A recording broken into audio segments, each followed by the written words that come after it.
What if the villain of one of history's greatest myths was never the real villain? For thousands of years, Medusa has been remembered as the monster with snakes for hair whose gaze turned people into stone. But hidden beneath the legend lies a forgotten story of betrayal, punishment, and the birth of a hero destined to kill her. Tonight, we'll uncover the tragic truth behind Medusa and the legendary journey of Perseus. Welcome to Facts Wonderland, where mythology, forgotten civilizations, and history's greatest mysteries come back to life. So sit back, and let's travel thousands of years into the past.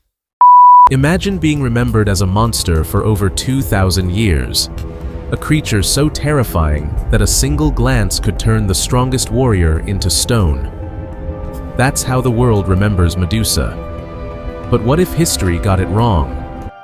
For centuries, Medusa has been portrayed as a monster, a nightmare, a villain.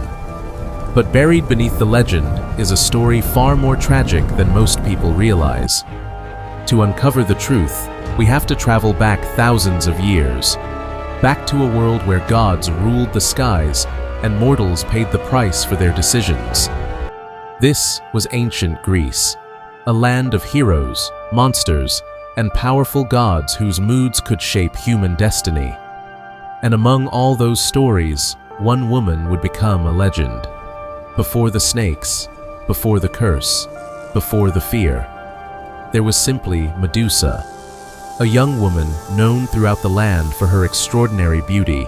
Welcome, Medusa. According to some of the oldest versions of the myth, Medusa wasn't born a monster. May your journey be blessed. She was born mortal. Thank you just like all everyone for your else. kindness. People admired her wherever she went. Poets wrote about her. Travelers spoke of her beauty.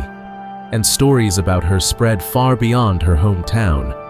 But beauty has always attracted attention.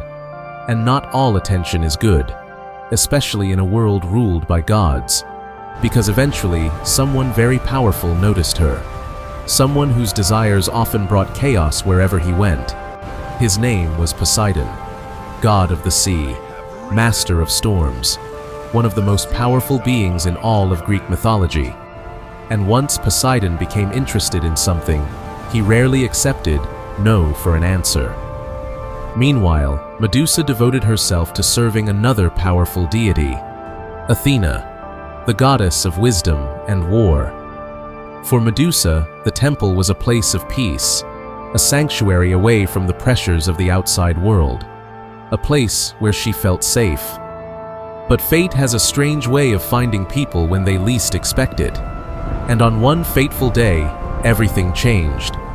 Ancient sources tell different versions of what happened next, but all of them agree on one thing. A terrible event took place inside Athena's sacred temple. And when it was over, the consequences would change Medusa's life forever.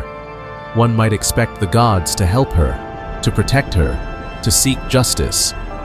But Greek mythology rarely works that way, because in many myths, power matters more than fairness, and gods rarely answer to anyone. What happened next would become one of the most controversial moments in all of Greek mythology, a punishment that many still debate to this day. Because instead of punishing the powerful god involved, Athena turned her attention toward Medusa, and the curse that would make her famous was about to begin. The punishment didn't arrive all at once.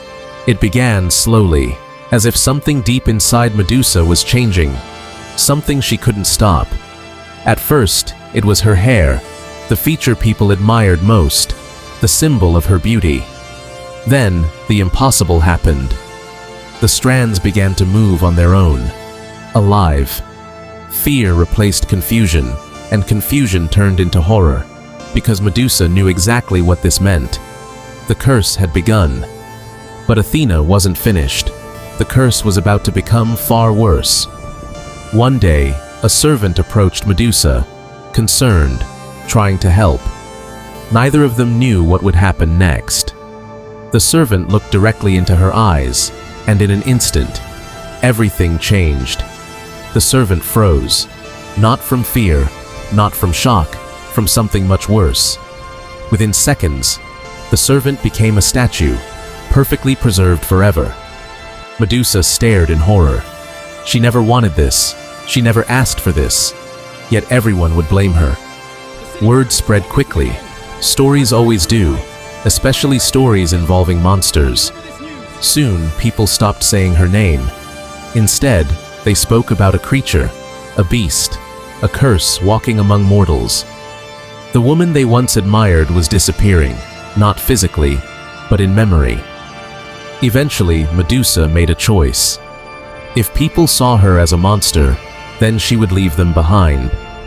Far beyond the cities of Greece, there was an isolated land feared even by sailors, a place where few dared to travel. That island would become Medusa's prison and her refuge. Years passed, then decades. The world forgot the woman and remembered only the monster. The statues around her multiplied. Some were hunters, some were thieves, some simply came searching for glory. Every statue told a story, a reminder of how dangerous her curse had become and how impossible it was to escape. Then, one day, far across Greece, a young hero received a mission that would bring him face to face with Medusa. His name was Perseus. Perseus wasn't searching for adventure. In fact, he never wanted this mission at all. The task had been forced upon him. King Polydectes wanted Perseus gone, and sending a young hero after Medusa seemed like the perfect solution. After all, nobody returned from Medusa's island alive. The king demanded a gift, not gold, not treasure, the head of Medusa. For a moment, even Perseus understood what this really was. A death sentence. But fate had other plans, because the gods were watching, and some of them had chosen a side. Athena appeared first, the very goddess whose curse had transformed Medusa years earlier. Whether she felt guilt, or simply wanted the story to reach its conclusion, no one knows. But she offered Perseus her help. A shield polished so perfectly, it could be used as a mirror. Because looking directly at Medusa meant certain death, the shield would allow Perseus to fight without meeting her gaze. Then, another god stepped forward. Hermes, messenger of Olympus. Hermes gifted Perseus a weapon worthy of legends, a blade sharp enough to kill even the deadliest creature. But a sword alone wouldn't be enough. Finding Medusa would be its own challenge. The journey would take Perseus beyond the edges of the known world, to places where even sailors feared to travel. Weeks passed, then months. The further he traveled, the stranger the world became. Along the way, Perseus heard countless stories about Medusa, most of them terrifying. A monster who hunted men, a beast who enjoyed turning people into stone. At least, that's what the stories claimed. But stories have a way of changing over time, especially when the person at the center of them cannot defend themselves. Eventually, Perseus reached the edge of the world, and beyond it lay Medusa's island. The island looked abandoned, silent, still. But Perseus knew better. Because somewhere within those cliffs, the most feared figure in Greek mythology was waiting, and neither of them knew. Their stories were about to collide. The moment had finally arrived. Perseus stepped onto the island. The sea vanished behind him. Ahead waited only silence. At first, he saw nothing. No monster, no movement, no sign of life at all. Then he found the statues, hundreds of them, frozen forever in their final moments. Some looked terrified, others looked confused. A few appeared to be reaching for help. For the first time, the mission felt real. This wasn't a legend, this was a graveyard. Remembering Athena's warning, Perseus raised his shield. From now on, he would trust only the reflection. Step by step, he moved deeper into the island, listening, watching, waiting. Then he heard it. A faint sound, not a roar, not a growl, almost human. The stories had prepared him for a monster. What he found instead was something far more complicated. For a brief moment, neither moved. Hunter and hunted, hero and monster, both trapped inside a story written by others. Medusa understood immediately. Another hero, another man seeking glory, another ending she could not escape. Perseus tightened his grip on the sword. The mission, the kingdom, the promise. Everything depended on what happened next. The battle began. Fast, violent, and unlike anything the legends described. Perseus never looked directly at her. Instead, he fought through reflections, trusting Athena's shield with every step. Then came the final moment.